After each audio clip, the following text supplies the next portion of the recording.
La religion, c'est une affaire privée, ça ne concerne personne finalement. Mais si c'est une affaire privée, pourquoi on la voit sur le service public dans ce cas? Comment ça? Le dimanche sur France 2 par exemple. C'est-à-dire? Je vois la messe. Je pense à Sandrine Rousseau qui avait parlé du barbecue et de la virilité. Et en fait, elle a dérangé tout le monde parce que son propos était juste. Sandrine Rousseau, j'imagine, ses baskets, elles sont fabriquées comme toutes nos baskets en Chine. Enfin, tu vois, ça, c'est des vraies questions, ça. Mais en quoi ça vous gêne la contradiction? On est des êtres de contradiction. Quand on donne des leçons, faut être... C'est pas donner des leçons. Si, sur le barbecue, elle a donné une leçon, elle a même montré du doigt. Moi, je pense que quand on commence à dire faut faire ci, faut pas faire ça, il faut s'appliquer soi-même. Il faut être quand même un peu honnête.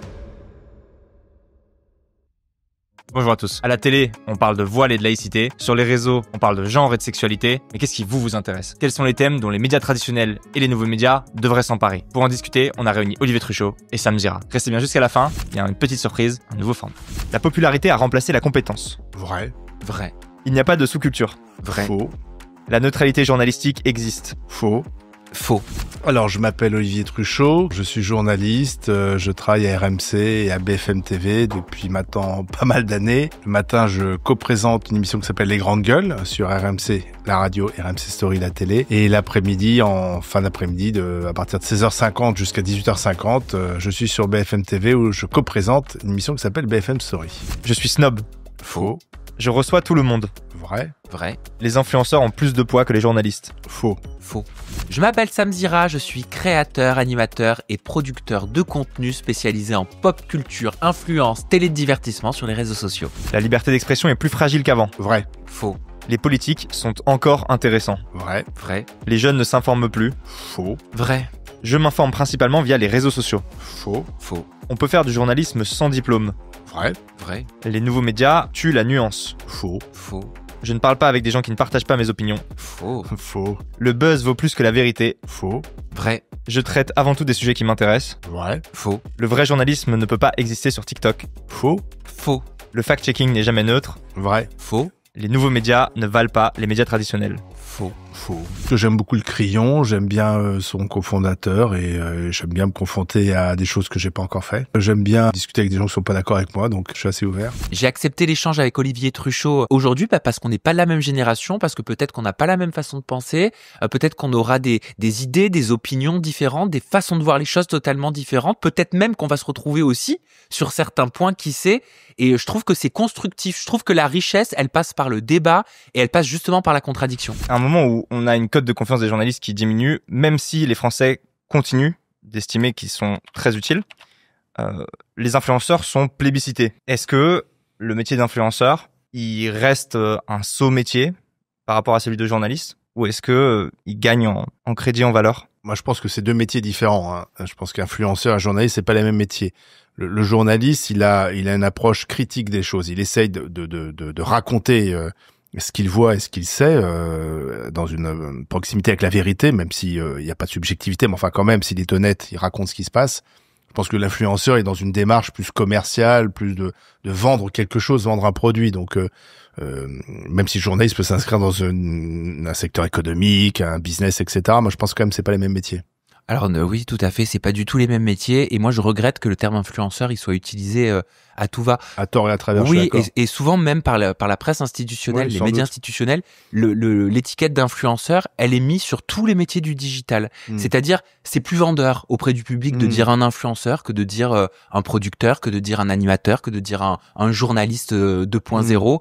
Et résultat, le mot influenceur, il est mis de partout alors que c'est un mot qui est complètement erroné et qui veut strictement plus rien dire.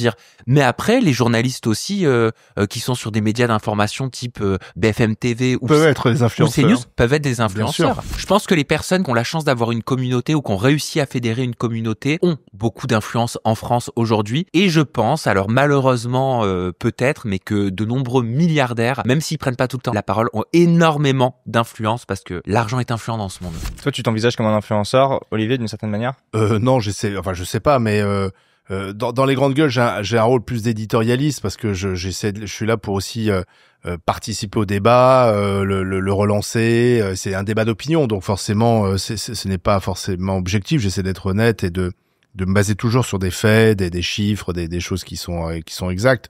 je n'ai pas la prétention de vouloir influencer. Moi, j'essaie de faire une bonne émission et que les gens qui écoutent et regardent soient heureux et reviennent le lendemain.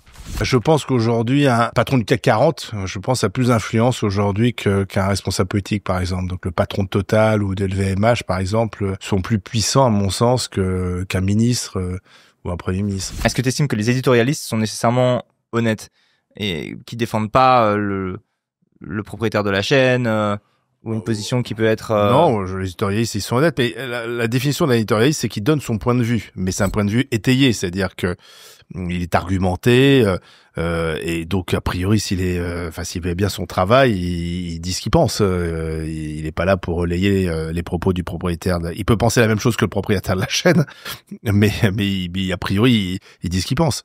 Sam, sur les éditorialistes, tu trouves que les éditorialistes, c'est des influenceurs des médias? Tu t'es lancé parce que tu avais envie d'avoir cette approche aussi où tu donnes ton opinion? Moi, je trouve qu'on a quand même plus de liberté, que j'ai plus de liberté sur le digital, ne faisant pas partie d'un grand groupe, n'ayant pas de milliardaires au-dessus de moi. Non, mais c'est vrai, je trouve quand même que ça permet d'avoir plus de liberté, d'avoir un avis qui est moins biaisé, et on a beau dire ce qu'on veut, mais on le voit beaucoup en télévision, quand il y a des personnes à la tête qui sont très importantes, très influentes et qui pèsent économiquement parlant aussi, on a quand même tendance à retrouver un petit peu le même profil d'éditorialiste avec un petit peu les mêmes idées, et c'est pas pour rien que des chaînes d'information à la télévision sont devenues aujourd'hui des chaînes d'opinion. Alors, moi, je peux parler que de ce que je connais. Donc là où je travaille, j'ai toujours bénéficié d'une très grande liberté. Vraiment, hein. Et pourtant, je travaille dans une radio commerciale, une télé commerciale, où il y a quand même des contraintes économiques, etc. Mais on m'a toujours foutu la paix, quel que soit le patron que j'ai eu. J'en ai eu plusieurs. J'ai eu plusieurs actionnaires. Là, c'est le troisième, là, Rodolphe Saadé. Mais j'ai eu Patrick Drahi, et avant, qui est celui qui a relancé RMC, créé BFM TV, Alain Veil, qui était mon patron historique. Sincèrement, les trois différemment, mais ils nous ont toujours foutu la paix. Royal, parce que c'est le principe même des grandes gueules. C'est-à-dire que si à un moment donné, on sent que dans les grandes gueules, on peut plus dire ce qu'on pense, l'émission, elle marcherait plus et les gens l'entendraient. Donc c'est vraiment la promesse des grandes gueules. Et j'ai toujours travaillé, mais j'ai jamais été censuré. J'ai jamais m'a jamais dit de dire ça ou de pas dire ça.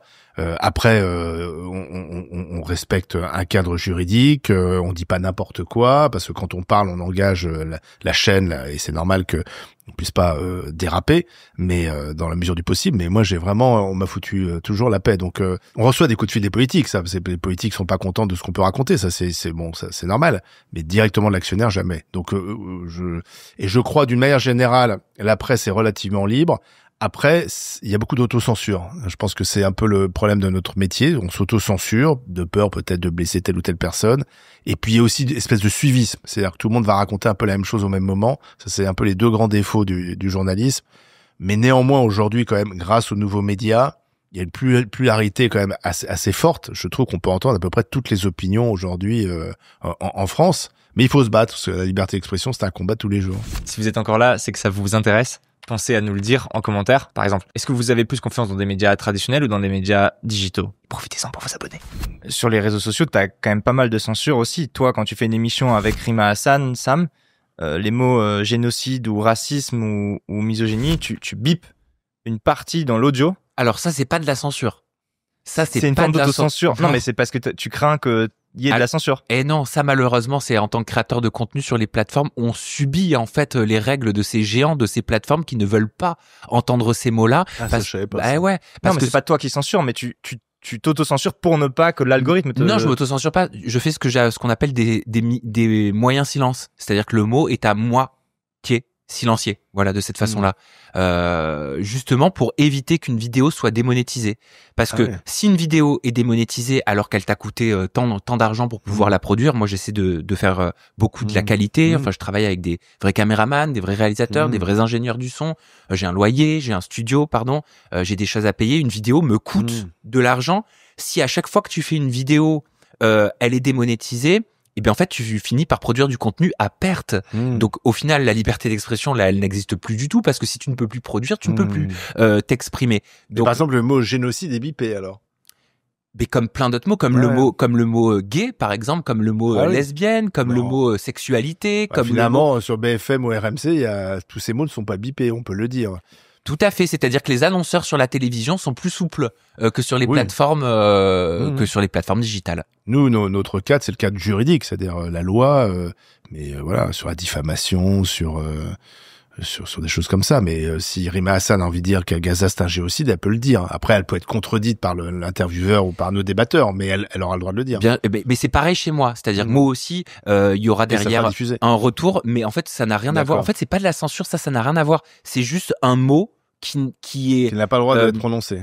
C'est pas qu'il n'a pas le droit d'être prononcé, mais qui démonétise une vidéo parce que la plateforme va estimer que ce mot n'est pas joli pour qu'un annonceur place sa publicité, que c'est pas valorisant pour lui. Et c'est un gros problème.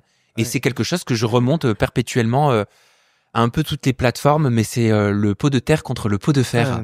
Olivier, toi, t'étais en octobre dernier avec Rima Hassan en interview. Oui, ça vous avez été obligé de terminer. Enfin, obligé, non. Vous avez décidé de terminer une interview dans laquelle elle était. Bonsoir. Vous comprenez les sifflets contre le président de la République ou vous les condamnez? Oui. Alors, je vous remercie d'abord de votre invitation. Je me permets juste une toute petite parenthèse, puis je vais répondre à votre question. Je veux simplement dénoncer le fait que vous avez été félicité par Olivier Rafovix, qui est un porte-parole de l'armée israélienne, une armée génocidaire, de votre ligne éditoriale. Et c'est très très important pour moi de dénoncer ça. À l'occasion de cette interview, parce que ça dit beaucoup de la ligne éditoriale qu'est la vôtre sur le sujet, et j'espère que vous vous rendez compte quand même que vous aurez tôt ou tard des comptes à rendre en tant que média. Je réponds maintenant à votre question. Attendez, Rima Hassan. Non, attendez, vous pouvez pas. Attendez, Rima Hassan. Vous pouvez pas. Non, Rima Hassan, pardon. Vous pouvez pas commencer par nous attaquer. On vous invite.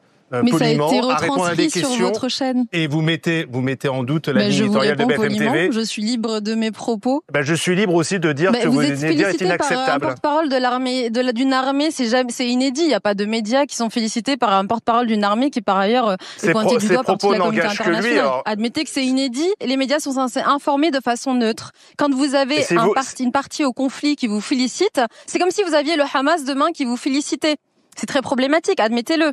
Donc là, vous avez une armée qui viole le droit international sur beaucoup de choses. C'est la communauté internationale, c'est les juridictions internationales qui le pointent. Non, pas invité que vous attaquiez BFM TV. Votre chaîne Merci. Non, écoutez, stop, on va arrêter l'interview, désolé. On va vous féliciter pour ça, on vous remercie. On va vous féliciter pour vos prises de position et des attaques sur BFM TV, désolé. L'interview s'arrête. Alors ça, c'est pas de la censure, là. C'était parce que, en fait, elle nous a un peu piégés. C'est-à-dire qu'elle accepte l'interview et c'était pour s'en prendre à la ligne éditoriale de BFM TV. Elle a le droit. Et elle a le droit, bien sûr, mais elle racontait n'importe quoi, surtout. C'est-à-dire qu'elle faisait référence à un extrait d'une émission qui était une interview qui avait été diffusée avec le porte-parole de notre salle 2 jours auparavant, je crois 1 jour ou 2 jours auparavant, mais elle n'en parlait qu'une partie, etc. Et elle en profitait parce que c'est une activiste, alors c'est un peu son rôle, mais profiter pour me remettre en cause la ligne éditoriale de BFM TV. Et d'accuser carrément BFM TV d'être quasiment le porte-parole de l'armée israélienne. Il se trouve que nous, on avait à ce moment-là quand même des reporters qui étaient déployés au Liban notamment, et dire ça, c'est en faire des cibles, parce que si ça tombe dans l'oreille d'un fou furieux sur place, et qui se dit « Ah, BFM TV, c'est les sionistes » ou je ne sais quoi. Donc, pour protéger aussi nos reporters, et pour pas laisser dire aussi n'importe quoi, on a préféré mettre un terme à cette interview, parce que c'était pas le thème de l'interview, c'était pas un débat sur, on peut faire un débat sur l'éditorial de BFM TV, mais enfin, c'était pas le, mais tu vois, j'ai trouvé que c'était contre-productif. Moi, je pense qu'on a arrêté, on l'a fait avec Alain, on était ensemble, on l'a fait d'une façon intuitive, c'est-à-dire qu'on s'est pas concerté, on nous a pas dit dans l'oreillette, arrêtez, c'est nous qui avons préféré arrêter. Parce qu'on voulait pas rentrer dans son jeu. Elle voulait nous entraîner sur un débat sur l'éditorial de BFM TV, et c'est pas pour ça qu'on l'avait invité. Or, quand on mène une interview, on doit rester maître aussi. Oui, mais est-ce que vous avez pas l'impression que vous permettez à d'autres certaines choses que vous ne souhaitez pas que d'autres fassent? C'est-à-dire, il y en a plein des politiques, la plupart des politiques sont activistes, la plupart des politiques défendent leur point de vue corps et âme, la plupart des politiques ne vont pas répondre aux questions du journaliste et vont suivre uniquement leur idée pour passer leur message, et au final, elle a fait comme tous les politiques. Alors, pourquoi elle l'a censuré, alors que vous l'auriez peut-être pas fait avec une Marine Le Pen ou un Emmanuel Macron ou un Gabriel Attal Si Marine Le Pen vient sur mon plateau et commence à se reprendre, je sais pas, je suis sur RMC, je lui dirais on s'arrête. Pareil. Ah non, vraiment pareil. Mais en général, ça se fait pas. Je pense que Rima Hassan, elle a pas les mêmes codes et elle voulait faire un buzz, elle l'a eu. Je sais pas que d'ailleurs que ce soit, je pense qu'elle s'est confortée dans ses idées, elle a son public a dû se dire oui, effectivement BFM TV ils sont comme ça. Mais moi je pense qu'on avait la responsabilité de pas laisser les choses partir dans son sens, parce que encore une fois c'est pas l'objet en fait de l'interview à ce moment-là. Et donc en quelque sorte on s'est fait un peu piéger, mais c'est pour ça qu'on a arrêté net. Mais les interviews qui se passent très mal avec des politiques à cause de ça. Moi ça me dérange pas qu'un politique s'en prenne à un journaliste, mais dans ce cas le journaliste a le droit de répondre, il a le droit de mettre fin à l'interview. C'est aussi sa liberté. C'est-à-dire, on n'est pas seulement on nous passe simplement des micros, on est là aussi pour quand on accueille quelqu'un, quand on invite quelqu'un chez soi, si la personne se comporte mal, on a le droit de lui dire de sortir de la maison. C'est un peu ce qui s'est passé avec Riva Hassan. Oui, mais sauf quand on est une chaîne d'information. Quand on est une chaîne d'information, on accepte aussi la prise de parole qui est de l'autre côté qu'on donne. Et moi, je vais te donner mon avis de l'extérieur. J'ai pas envie de le juger, mais en tant que personne qui a regardé sa télévision, et je m'en souviens à peu près de cette séquence, j'ai trouvé que c'était contre-productif parce qu'au final, l'effet, il s'est retourné contre vous comme un boomerang. Alors que si vous lui aviez laissé aller jusqu'au bout de son propos et que vous l'aviez peut-être questionné, que vous auriez essayé de comprendre plus plutôt que d'être dans la réactivité, je pense qu'il n'y aurait pas eu ce résultat derrière. Ça a fait un gros buzz derrière, un gros bad buzz. Oui, je suis pas sûr que ça ait un bad buzz. Enfin, moi, j'ai pas vécu comme ça. Je pense que de toute manière, elle était là pour faire passer un message. Donc, elle est contente, elle l'a fait passer. Mais nous, ça nous intéressait pas d'entendre ce message, en fait. On l'avait pas invité pour qu'elle dise des bêtises sur nous, en fait. Ouais, mais ça n'avait pas d'intérêt. Est-ce qu'on est là pour que ça nous fasse plaisir ce qu'on entend, ou est-ce qu'on est là justement pour être dérangé? Moi, je reçois tout le monde. Donc, aussi dans ce qu'on moi, j'interview de Marine Le Pen à Jean-Luc Mélenchon en passant par, je sais pas pourquoi tous interviewés, donc depuis des années. Donc c'est pas mon problème. Le problème, c'est que elle a biaisé les choses, en fait. Elle n'a pas respecté la règle de l'interview. Faut être honnête quand on accepte une interview. C'est-à-dire elle s'est servie de nous, en fait. Elle a accepté l'invitation. Elle s'est dit, je vais me faire BFM TV et je vais en gros accuser BFM TV d'être porte-parole de Tsahal. Dans un conflit quand même qui est très chaud, où il faut faire très attention, c'est quand même très tendu, le conflit israélo-palestinien. On voit quand même que dès qu'on l'aborde, ça crée des tensions. Il y a pas beaucoup de nuances. Chacun doit choisir tout d'un coup un camp. Et donc, on voulait pas rentrer dans ce jeu-là. C'est son jeu d'activiste. Et moi, je suis pas activiste. Moi, je suis journaliste. Donc, à ce moment-là, j'arrête l'interview. Je dis, bon, ça m'intéresse pas. Et si vous voulez, moi, ça me dérange pas de la réinviter, hein. Mais dans ce cas-là, pour que les choses, de réinviter et surtout qu'on soit clair sur ce qu'on a envie de faire ensemble. Là, visiblement, on n'avait pas envie de faire la même chose. Voilà. C'est pour ça qu'on a arrêté l'interview. Sam, toi, tu t'es astreint à recevoir des gens qui pensent différemment et qui ont une liberté de ton totale? Ou est-ce que tu sélectionnes aussi parce qu'il y a des trucs qui t'intéressent plus et forcément, du coup, bah, tu fais des émissions où t'as des gens qui pensent un peu comme toi? Non, je m'en fous, je m'adapte. Mais je pense que tu le fais aussi. Bon, je m'adapte, je m'en fous de ce qu'on me dit en face.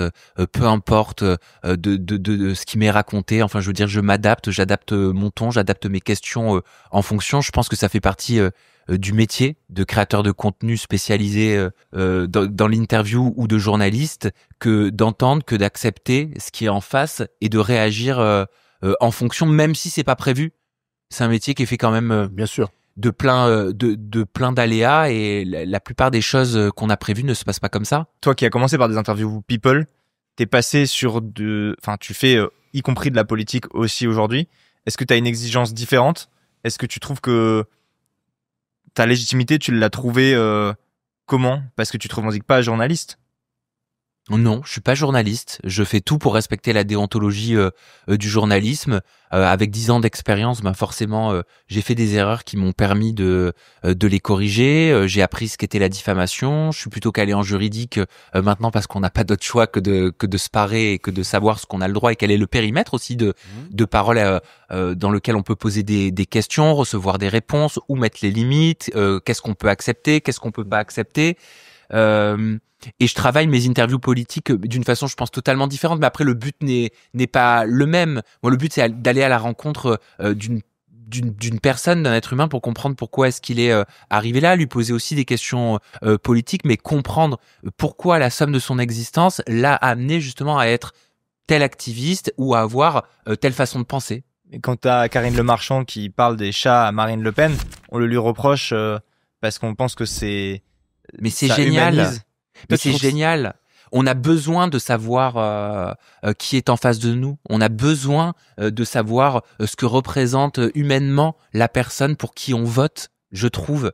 Faut savoir évoluer, non pas avec son temps, mais parce que je déteste cette phrase, mais évoluer tout simplement avec les mœurs, avec la façon de penser, avec la façon de voir les choses, avec la perception. Les réseaux sociaux, ils ont quand même changé énormément la perception des personnes qui nous dirigent, des législateurs. Il y a quelque chose d'hyper important, moi, que je constate dans les interviews que je fais avec les politiques, c'est la santé mentale et le bien-être des législateurs. C'est un sujet dont personne ne parle, dont on n'a jamais parlé. Et même eux-mêmes, j'ai remarqué, ils ont honte d'en parler. Et ils essaient de se faire passer pour des rocs, pour des personnes qui n'ont pas de failles et que c'est pas grave. Toute la semaine, ils travaillent, ils sont à l'Assemblée, le week-end, ils sont dans leur circonscription. Et ben moi, je trouve ça dérangeant. Je trouve ça vraiment gênant. J'ai besoin de savoir quelles sont les occupations du législateur pour lequel à qui j'ai donné des voix. J'ai besoin de savoir quels sont ses sas de décompression. J'ai besoin de savoir aussi quels sont ses moments de faiblesse. Parce que c'est rassurant. C'est rassurant. La faille est rassurante, je trouve. L'inverse est beaucoup plus dérangeant. Et l'histoire nous a montré que moins on essaie de montrer qu'on a des failles, au plus on est problématique. Moi, je trouve ce qui est intéressant, c'est de décrypter la communication politique et en quoi le fait que Marine Le Pen s'affiche sans doute très, très honnêtement avec ses chats lui permet aussi de changer d'image par rapport à son père, d'apporter une touche d'humanité, de douceur, d'empathie dont son parti avait besoin dans une entreprise de dédiabolisation. Donc c'est ça qui est intéressant. Ce qui est intéressant, c'est décrypter la com politique. C'est pas seulement d'apprendre que Marine Le Pen aime les chats. C'est-à-dire qu'est-ce que ça induit, qu'est-ce que ça donne comme image de Marine Le Pen. Et qu'est-ce que ça peut lui apporter d'ailleurs politiquement? Moi, je pense que ça lui apporte politiquement. D'ailleurs, elle est plutôt appréciée des animalistes parce qu'elle a pris un peu cette cause en main. Donc, c'est aussi électoralement intéressant parce que les animalistes pèsent maintenant politiquement. Ils ont fait 2% la dernière fois à la présidentielle et ils ont fait plus que Anne Hidalgo, je crois. Donc, et donc voilà, c'est ça qui est intéressant. Et c'est pour ça que moi j'aime bien l'émission de Karine Le Marchand parce que c'est intéressant de comprendre ce que le politique veut montrer à voir en fait, parce que c'est vrai. Bien voilà, pourquoi tout d'un coup le politique veut nous montrer cette facette de lui, qu'est-ce que derrière ça veut dire. C'est pas ce que le politique veut nous montrer, mais c'est aussi ce que une production ou une animatrice ou un journaliste va lui suggérer, va lui proposer. Je pense que jusqu'à présent on leur a juste proposer uniquement de se montrer comme des nanas et des mecs infaillibles. Alors oui, maintenant là quand même entre ce qu'on appelait la pipolisation de la vie politique, le fait que ils se montrent en famille, que bon, ça fait maintenant quand même depuis les années 80. Alors avant ça n'existait pas. Hein. Enfin aussi, on va dire que le premier qui a fait vraiment ça en politique, c'est Giscard, qui est le premier. Il voulait montrer sa femme, il avait mis sa fille en affiche de campagne. Il présentait ses vœux chez lui au bord de la cheminée. Il avait commencé. Et puis on est rentré maintenant dans cette ère où effectivement l'homme politique montre sa femme, sa maison. Voilà, avec le risque qu'il y ait un effet boomerang, parce que quand ce qu'il nous montre n'est pas la réalité, forcément, il faut accepter aussi que la réalité soit montrée. C'est ce qui est arrivé au pauvre François Hollande avec la photo du scooter et des pains au chocolat rue du Cirque. Voilà. Donc c'est quand même un peu, ça peut être un jeu dangereux. Mais aujourd'hui, ce qui est intéressant, c'est d'expliquer, voilà, pourquoi tel homme politique ou femme politique veut nous montrer cet aspect d'elle ou de lui. Je dis pas qu'ils ne sont pas sincères, mais forcément, il y a toujours derrière une démarche derrière politique. Moi, je pense qu'ils sont pas sincères comme la plupart des gens qui sont sur les réseaux sociaux. Sur les réseaux sociaux, on n'est pas sincère. Oui, on montre de ce qu'on veut montrer de soi-même.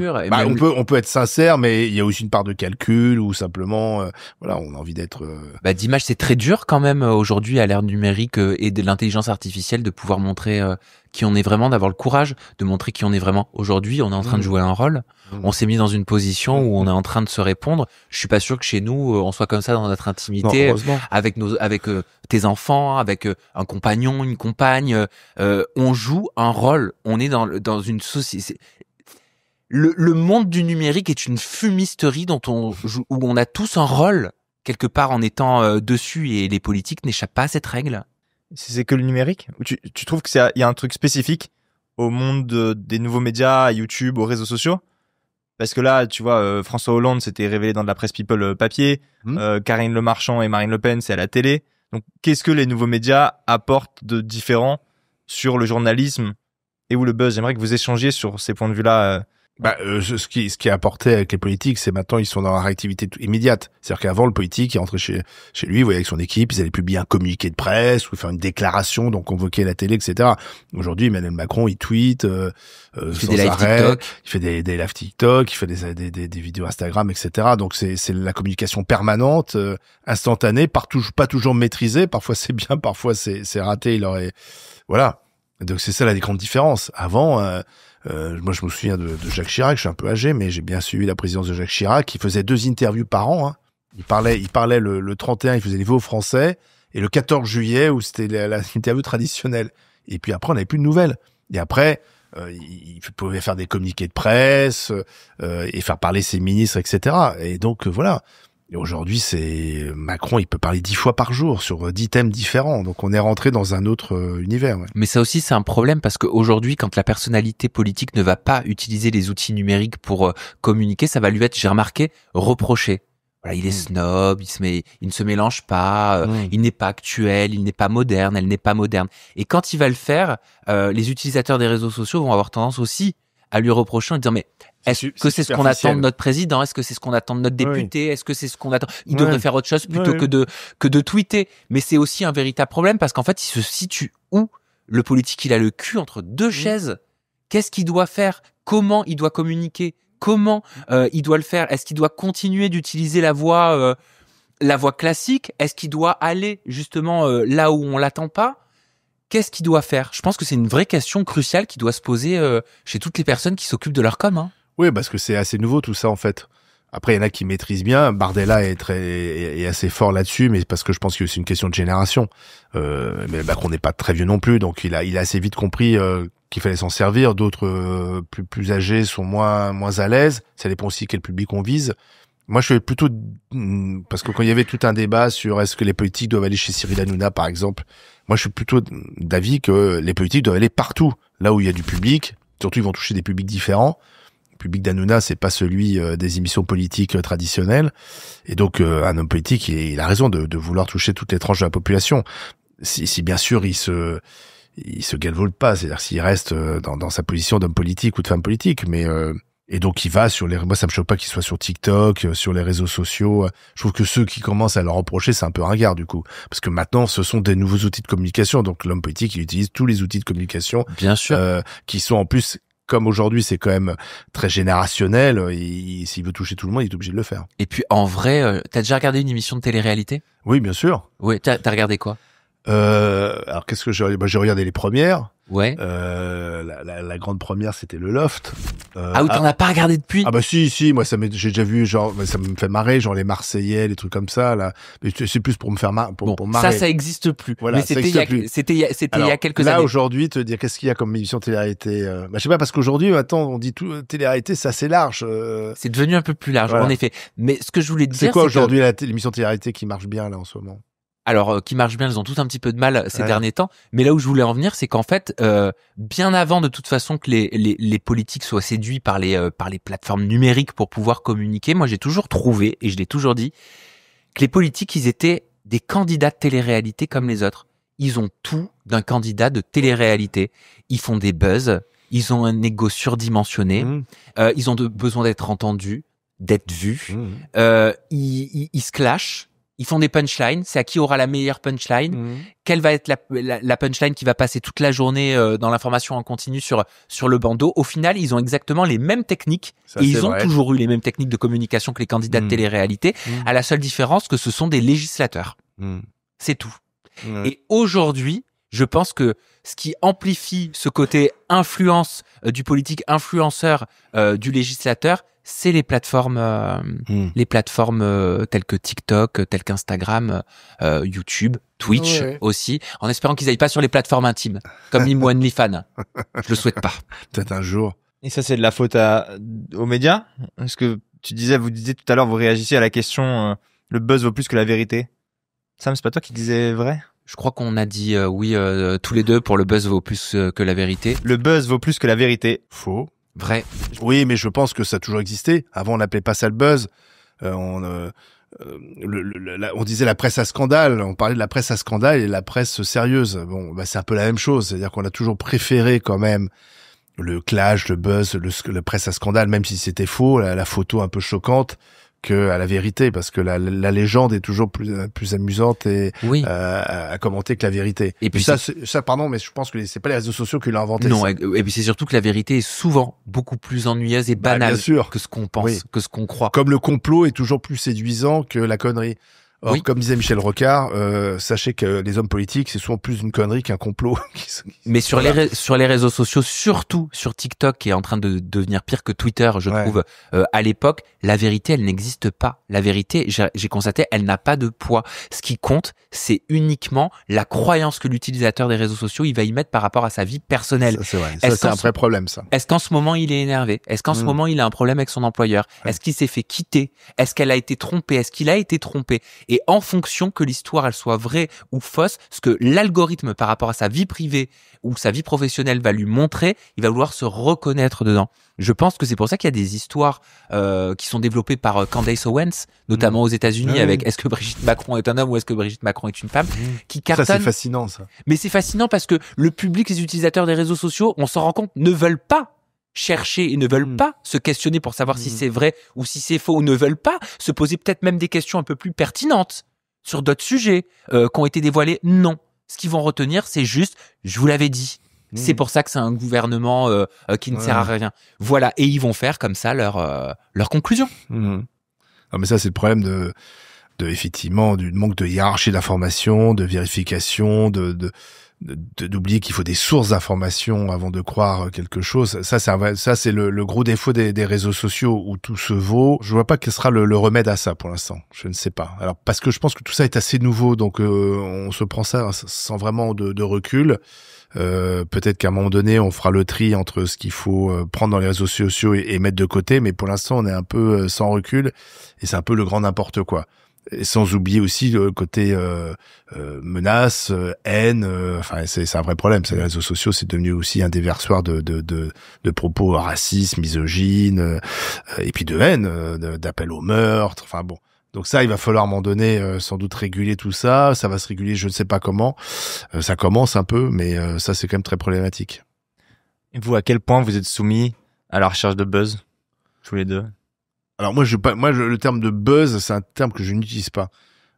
En revanche, quand on fait une interview, on essaie quand même de faire en sorte que ce soit intéressant à écouter, qu'il y ait le plus grand nombre l'écoute. Et puis si on peut en sortir quelque chose que la personne interviewée n'a jamais dit, c'est toujours mieux. Si c'est pour qu'elle raconte ce qu'elle a déjà raconté 15 fois sur d'autres plateaux télé ou radio, bon, aussi finalement, on n'a pas servi à grand chose. Donc ça, c'est pas du buzz, c'est la recherche d'une info, la vérité, de singularité. Voilà, de singularité, d'essayer de tirer quelque chose que les autres n'ont pas encore tiré de cette interview. Mais j'appelle pas ça le buzz. En plus, le buzz aujourd'hui, c'est, enfin, même ce terme des galvaudés de buzz. Et tout fait le buzz. Parce que de toute façon, aujourd'hui, tout fait le buzz. C'est un terme ringard, buzz. Tout est question au buzz. Enfin, tout peut être du buzz potentiellement aujourd'hui. Donc ça ne veut plus rien dire. C'est comme pervers narcissique sur les réseaux sociaux. C'est trop utilisé. Ça veut plus rien dire. Le buzz est devenu le pervers narcissique du bruit, en fait, en lien avec une vidéo qui a été postée sur les réseaux sociaux ou un échange posté à la télévision ou sur les réseaux. C'est pas facile quand on est derrière la caméra de donner son avis quand on est dans un débat comme ça. J'imagine que c'est pareil pour vous. Alors exprimez-le en commentaire. Si ça vous plaît, pensez à vous abonner. Vous retrouverez toutes nos prochaines vidéos et ça soutient notre travail. Vous cherchez, vous, à affirmer une forme de vérité et vous sentez cette responsabilité de parler de sujets qui sont des sujets vrais et qui sont pas des sujets que à buzz ou à audience, pour utiliser un autre mot.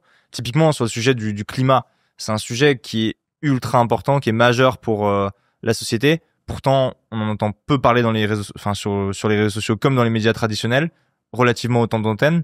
Parce que c'est un sujet compliqué, c'est un sujet qui demande, qui est pas forcément sexy. Vous sentez de la responsabilité sur ces sujets, par exemple? Moi, je trouve qu'on en parle beaucoup. Question de l'environnement, des mesures, il y a des débats sur ces mesures. Je suis pas d'accord sur l'idée qu'on n'en parle pas. Peut-être parfois on en parle mal, mais c'est quand même un sujet qui est au cœur. Et puis on voit bien dans les nouvelles générations, il y a une préoccupation importante. Après.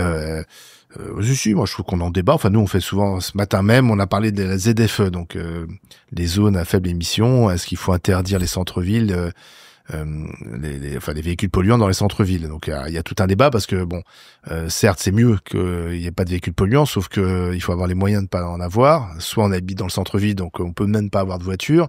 Soit si on habite loin, il faut avoir les moyens de changer sa voiture. Un véhicule électrique, ça coûte très cher. Donc on avait tout un débat sur le fait qu'est-ce que c'est pas finalement pour que les riches respirent mieux, on met les pauvres à l'extérieur. Voilà, il y a tout un mouvement. D'ailleurs, un sujet plutôt de pollution de l'air et donc de santé publique qu'un sujet de climat. Alors ça a trait à l'écologie. Oui, ça a trait à l'écologie, si quand même, à l'idée qu'il faut décarboner la planète. Enfin, c'est quand même dans cet ensemble-là.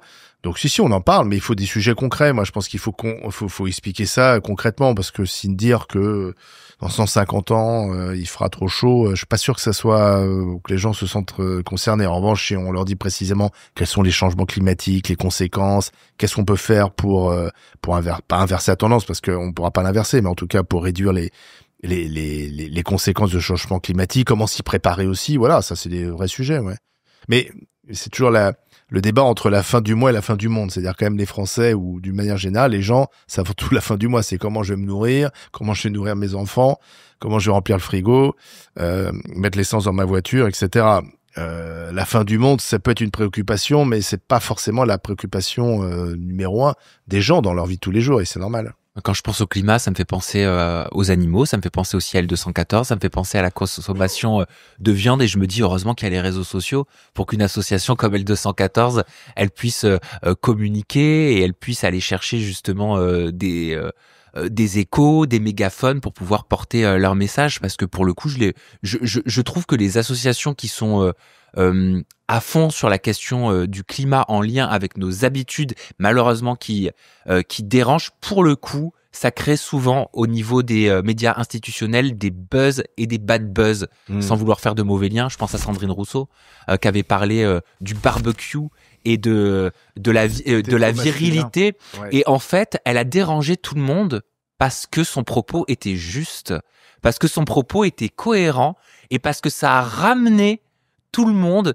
à une vérité qui dérangeait, et parce qu'elle a osé le dire.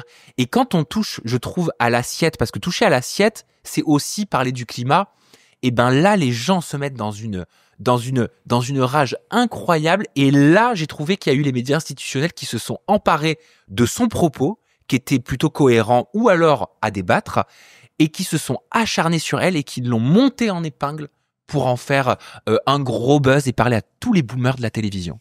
L214 a été grande gueule de l'année on continue d'ailleurs à le faire, et chaque année on choisit quelle était la grande gueule dans l'actualité, et L214 association était grande gueule de l'année, comme quoi on en avait parlé. Concernant Sandrine Rousseau, le problème de Sandrine Rousseau, c'est son jugement en fait, c'est-à-dire qu'elle portait un jugement sur ceux qui aimaient le barbecue, en disant en gros c'est des hommes qui aiment le barbecue, donc en gros des beaufs. Et voilà, donc c'est ça qui a provoqué. C'est pas ce qu'elle a dit. C'était peut-être trop intellectuel pour comprendre. Mais en vrai, je pense que tout le monde l'a compris comme ça, donc c'était pas si intellectuel. Et je crois que c'était un propos un peu à l'emporte-pièce. Bon, très bien, effectivement, ce sont tous les hommes qui font le barbecue. So what? Voilà, il y a des activités qui sont plutôt faites par des femmes, so what? Enfin, et donc en fait, c'était un jugement, et derrière ça voulait dire les hommes, c'est des viandards, faut qu'ils arrêtent de manger de la viande, etc. Enfin, il y avait tout un discours derrière qui je trouve était assez simpliste. Qui était très philosophique, moi j'ai trouvé. Moi j'ai trouvé ça assez simpliste, et que je trouve que ça n'a fait avancer rien du tout. Et je pense que Sandrine Rousseau, son problème, c'est qu'elle est dans la recherche du buzz. Et justement, et ces buzz souvent se retournent contre elle, et je pense qu'elle fait mal à la cause qu'elle défend. Je pense que d'ailleurs les écologistes politiquement sont en recul, alors qu'au contraire le climat est d'une des préoccupations majeures de notre temps. Donc justement, il devrait se poser une question. Ça a permis de parler du climat, ça a permis de parler de la consommation de viande, ça a permis de parler des émissions de CO2. La consommation de viande, elle baisse depuis 50 ans parce que c'est dans tous les pays occidentaux, c'est comme ça. En fait, quand on est pauvre, on veut manger de la viande parce que c'est un témoignage, parce que voilà, ça veut dire qu'il y a une ascension sociale et on peut s'acheter de la viande. Et plus les gens sont riches, moins ils mangent de viande. Donc dans les pays occidentaux qui sont plus riches, on mange moins de viande, et c'est un mouvement de fond, etc. Donc qui existe bien avant sa sortie sur le barbecue. Et je trouve qu'elle fait du mal à sa cause. C'est-à-dire que d'ailleurs, elle devrait s'interroger, c'est que les écologistes français sont en recul. Ils ont fait un très mauvais score aux européennes. Ils sont pas crédités d'un bon score au présidentiel à venir. Et je pense que Sandrine Rousseau répond mal à des vraies questions. Et j'espère que les écologistes vont réfléchir à ça, moins dans l'idéologie et plus dans le pragmatique, le concret, et dire aux gens, voilà, qu'est-ce qu'on peut faire. Je pense que si on arrête de faire le barbecue, ça ne changera strictement rien. En revanche, si on réfléchit sur la façon dont on cultive, de la façon dont on échange également, parce que Sandrine Rousseau, j'imagine, ses baskets, elles sont fabriquées comme toutes nos baskets en Chine. Enfin, ça, c'est des vraies questions, ça, plus que le barbecue. Enfin, toutes les baskets sont pas fabriquées en Chine. Hein. La plupart, enfin, les Nike que vous portez, que nous portons tous, elles sont toutes fabriquées en Chine. Hein. Il y en a aucune qui sont fabriquées en Europe. Donc, elles sont au Vietnam. Ça peut pour le coup, j'ai pas regardé ces chaussures, donc je me permettrai pas de pouvoir m'avancer là-dessus. Mais parce que c'est toute la contradiction de ça. C'est comme souvent on reçoit. Mais en quoi ça vous gêne la contradiction? On est des êtres de contradiction. Ah bah quand on donne des leçons, faut être. C'est pas donner des leçons. Ah bah si. Sur le barbecue, elle a donné une leçon, elle a même montré du doigt. Moi, je pense que quand on commence à dire faut faire ci, faut pas faire ça, il faut s'appliquer soi-même. Il faut être quand même un peu honnête. Ou alors, on a le droit de soulever des questions. J'ai un autre exemple, David Béliard, qui est l'adjoint au écologiste à Paris, qui est en charge notamment du transport, etc. Chaque fois qu'il venait à BFM TV, je sais plus si c'est le cas, mais pendant longtemps, ou à RMC, il venait en voiture. Il venait nous dire qu'il fallait arrêter les voitures Paris, il fallait prendre des vélos, des transports en commun. Je veux dire, à un moment donné, on peut pas être en totale contradiction avec ce qu'on défend. Je veux dire, on s'applique à soi-même. Et alors demain, moi j'aimais bien Cécile Duflot, parce que Cécile Duflot, quand elle venait en RER, elle habitait demain on va en nous région reprocher parisienne, et c'est normal. Oui, mais demain à ce rythme-là, on va vous reprocher de faire de la télévision et on va me reprocher de faire du digital parce que ça consomme trop. Oui. Bah parce que c'est pas bon pour l'écologie. Mais dans ce cas-là, comment on passe des messages? Envoyer un mail, on prêche la bonne parole à pied. Les mails qu'on envoie consomment plus que le barbecue qu'on suit une fois tous les 15 jours. Tout ça pour vous dire, nous sommes des êtres de contradiction. Oui. La contradiction que nous avons en nous ne fait pas que nous sommes à côté de la plaque. Sauf que là, on parlait d'une femme politique. Une femme politique, c'est pas une citoyenne comme les autres. Elle est élue, elle porte un message, elle veut faire changer des comportements. Et je trouve que si on peut faire changer les comportements, il faut qu'on se les applique à soi-même. Mais voilà, je trouve que Sandrine Rousseau, pour moi, elle se trompe en fait, parce que à créer des mauvais buzz régulièrement, je pense que ça dessert sa cause. Alors c'est bien parce que ça fait parler d'elle. Mauvais buzz pour ceux qui les trouvent mauvais. Ça lui donnait une notoriété. Je pense qu'elle a trouvé un créneau en fait. Elle a trouvé un créneau. Moi, j'ai connu Sandrine Rousseau, elle était pas du tout comme ça. Et puis elle a vu qu'elle avait un coup à jouer sur des déclarations un peu provocantes, mais je trouve que derrière, il se passe pas grand-chose. Est-ce que vous pensez qu'on parle des mêmes thèmes dans vos médias respectifs? Typiquement, à la télé, on parle extrêmement souvent de sujets de laïcité, d'immigration, de voile, etc. Oh, ils nous cassent les bonbons à la télé avec ça. Pardon, mais ça nous casse les bonbons. Il y a une grosse polémique en ce moment sur l'Afterfoot. Je sais pas si vous connaissez cette émission. L'émission la plus écoutée, la plus podcastée de France. Ça s'appelle l'Afterfoot. Enfin, la plus podcastée. Plus que les grosses têtes. Et il y a une polémique sur le voile dans les compétitions sportives, parce qu'ils ont organisé un débat. Oui, j'en ai parlé également, bien sûr. Voilà, ils ont organisé un débat et ils n'ont pas apprécié la personne qui était là pour débattre. Et donc, il y a tout des appels au boycott, etc. Toute une polémique déclenchée. On voit bien ils ont touché un point sensible. Le problème, pour le coup, c'est que c'est devenu un marronnier, ces sujets-là. Voilà, qu'on en parle ponctuellement, qu'on le lit. Non, mais il faut pas que ça soit effectivement instrumentalisé. Ça peut être intéressant, mais le problème, c'est que j'ai l'impression que c'est devenu vraiment le sujet récurrent. On parlait de buzz tout à l'heure. C'est le sujet buzz des médias institutionnels à la télévision. Pourquoi? Parce que je pense que ça parle tout simplement aux personnes qui regardent la télévision. Peut-être moins à ceux qui sont d'une autre génération. Mais c'est gênant, je trouve. À partir du moment où un sujet, il est utilisé à mauvais escient, ça me gêne. Moi, je pense que c'est un vrai sujet. L'entrisme de l'islamisme dans le sport, à l'école, à l'université. On l'a vu, ce professeur qui a été obligé de quitter son amphi parce que des gens masqués sont venus le chasser en quelque sorte. Moi, je pense que c'est un vrai sujet. C'est un vrai sujet qui est étayé. Il y a des écrits, il y a des recherches là-dessus, il y a des rapports. Il y a des gens qui alertent depuis des années parce que l'islamisme radical est un projet politique porté par notamment les frères musulmans et ils se servent parfois de nos faiblesses démocratiques pour s'infiltrer et essayer d'imposer finalement un mode de vie. Mais pourquoi c'est qu'en France que ça pose problème? Ça pose problème partout. Ah non, moi je trouve que ça pose vachement problème en France quand même. En Grande-Bretagne, il y a même eu des émeutes, il y a des émeutes liées à ça. Mais il y a des émeutes partout. Mais il y a des problèmes dans tous les pays du Nord. Pour prendre l'exemple de la Grande-Bretagne, je suis allé à Londres plus d'une fois. J'adore aller à Londres et j'adore aller voir des comédies musicales. Je vois des jeunes femmes voilées sur scène qui chantent, qui dansent, qui font le show. Ça pose de problème à personne. Je pense qu'en France, ce serait déjà en continu sur RMC ou sur BFM. Alors non, parce qu'on a le droit de porter le voile dans l'espace public. Mais déjà parce que la France n'est pas la Grande-Bretagne, c'est deux modèles différents. On n'est pas sur un modèle anglo-saxon, c'est pas construit comme ça, c'est construit sur un modèle de laïcité. Donc ça c'est la première réponse. Oui, quand ça arrange. Non, c'est pour toutes les religions. Je trouve pas. Pourtant, l'histoire l'a démontré. Avec les Juifs, il y a eu sous Napoléon. Napoléon, en quelque sorte, a soumis les Juifs à la vie de la nation. Ensuite, il y a eu la séparation en 1905 entre l'Église et le catholicisme, où la religion catholique était très présente partout dans les institutions. Là, il y a eu une séparation. Et puis là, en ce moment, il y a effectivement un combat qui, à mon avis, est un combat politique entre une volonté de certains de vouloir imposer des normes religieuses et puis un pays qui ne veut pas se faire imposer parce que la religion, c'est une affaire privée, ça ne concerne personne finalement. Bon, en plus, je suis vraiment d'une génération, quand on était à l'école, on savait même pas les petits camarades, ils étaient juifs, musulmans, catholiques, bouddhistes ou protestants. La religion a pris une telle importance, c'est devenu une telle référence identitaire, c'est-à-dire un marqueur, c'est-à-dire qu'on doit dire si l'on en croit et quelle est sa religion, etc.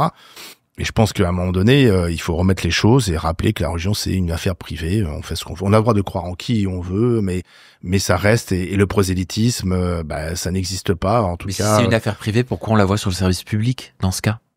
Comment ça? Le dimanche sur France 2, par exemple. C'est-à-dire? Je vois la messe. Oui. Et donc?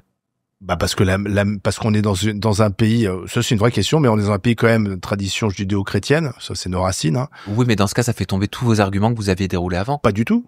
Un peu. Quoi? Sur la laïcité. Parce que la laïcité, dans ce cas-là, c'est quand ça arrange. Non, la laïcité, c'est pas cacher la religion.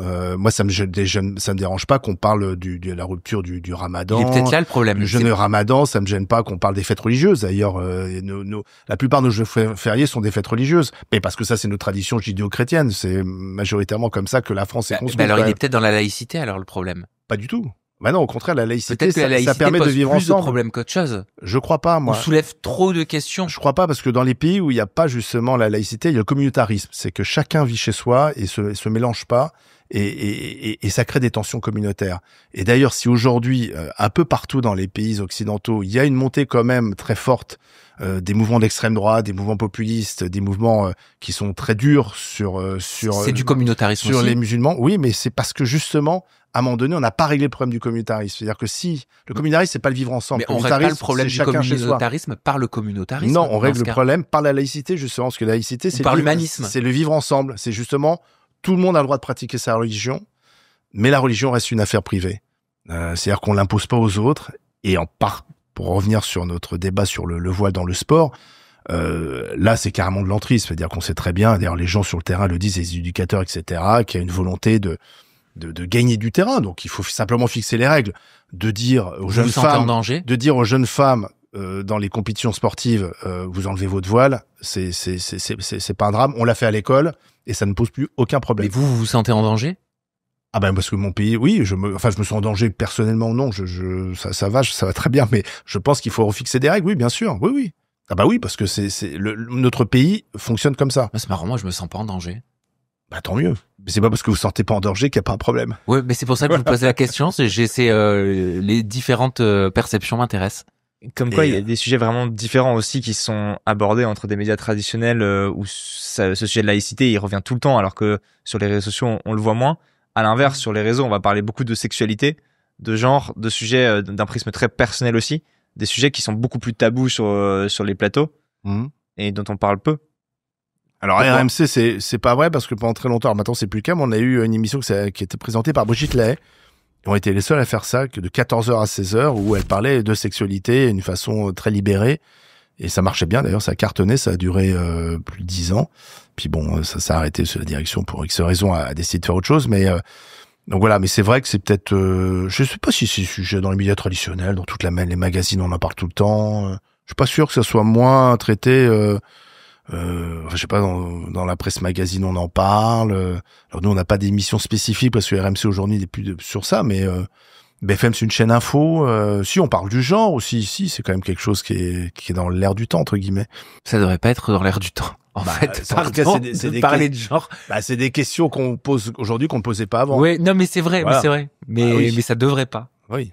Parce que si on en parle, c'est que justement les choses ont évolué là-dessus. Voilà. Ouais. Ça me t'as encore quelque chose à dire là, je sens. Non, mais c'est vrai.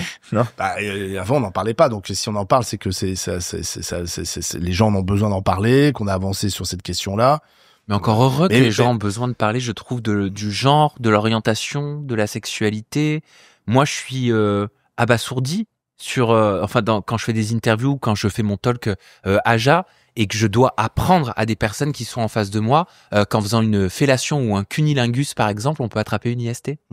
Je veux dire, il y a plein d'éducation. Il y a plein de personnes qui ne le savent pas. Ce sont des sujets qui ne sont pas abordés, qui sont peu abordés, je trouve, de façon générale, par la télévision. C'est des sujets qui sont beaucoup tabouisés dans l'espace public.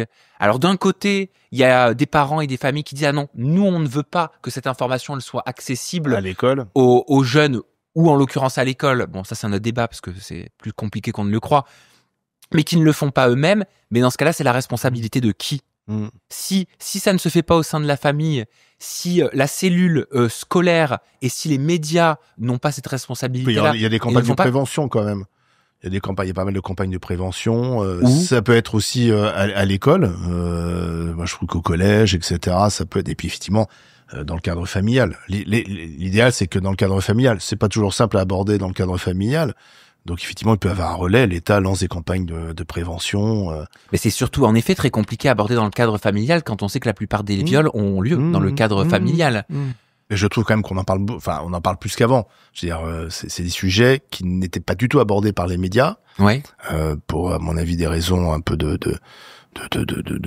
censure, pas de censure, mais de pudeur. De pudeur ou de puritanisme. J'en sais, je trouve pas le mot. Mais aujourd'hui, on en parle. Enfin, je veux dire, toutes ces questions-là, on parle beaucoup des violences conjugales, on parle beaucoup de l'histoire du consentement. Enfin, c'est des sujets qui sont aujourd'hui au cœur de l'actualité.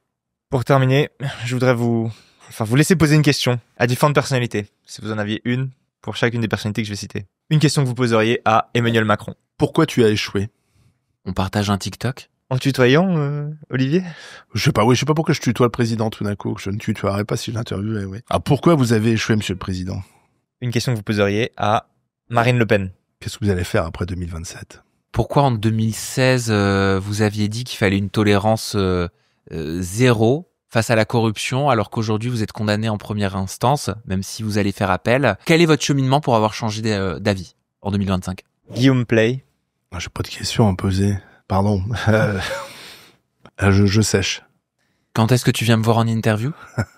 Elon Musk. Pourquoi toi qui vends des véhicules électriques, tu t'es associé à quelqu'un qui nie le réchauffement climatique ? Du coup, je tutoie de nouveau Elon Musk. Là. Est-ce que tu souffres en tant que père d'avoir rejeté ta fille transgenre ? Donald Trump. Comment se fait-il que ce que vous avez annoncé est dans le programme de la France insoumise en France ? C'est-à-dire ce protectionnisme et la fin du libre-échange. Pouvez-vous me donner la marque de votre auto-bronzant que je ne l'achète surtout pas ? Edoui Plenel, le patron de Mediapart. Edoui Plenel, un jour, il a déclaré il faut penser contre soi-même. Alors pourquoi vous ne l'appliquez jamais ce précepte à vous-même ? Racontez-moi comment vous avez créé cet incroyable média qu'est Mediapart. Jean-Luc Mélenchon. Pourquoi vous avez changé Jean-Luc Mélenchon sur seulement les questions de laïcité ? Pourquoi étiez-vous d'accord avec Marine Le Pen lorsqu'elle était choquée d'avoir été condamnée en première instance ? Et enfin, Nabila. Qu'est-ce que vous êtes devenu ? T'as économisé combien en vivant à Dubaï ? Merci à tous les deux. Merci beaucoup. Merci. Merci d'avoir regardé cette émission. J'espère qu'elle vous a intéressé. Faites-le nous savoir en commentaire et surtout, pensez à nous suivre pour ne pas rater les prochaines. On a plein de contenus intéressants, interviews, débats, des formats nouveaux qui arrivent et ça, vous le verrez si vous êtes abonné. Ah ciao, bonsoir, comme disait l'autre.